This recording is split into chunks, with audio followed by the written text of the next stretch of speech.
ఇల్లు ఇల్లంటావు ఇల్లు నాదంటావు ఇల్లెక్కడున్నదే శిలక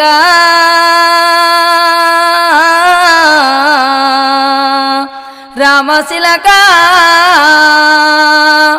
ధనము ఎంట రాదు భాగ్యం ఎంట రాదు పేరుంటే సాలునే శిలక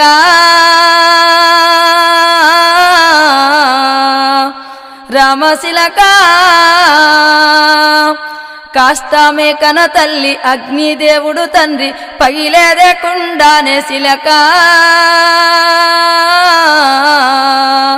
రామశిలక అన్నదమ్ములు రారు అక్క చెల్లెలు రారు ఎంట ఎవరు రారే శిలక రామశిలక మోసేదే నలుగురు ఎడిసేదే 10 మంది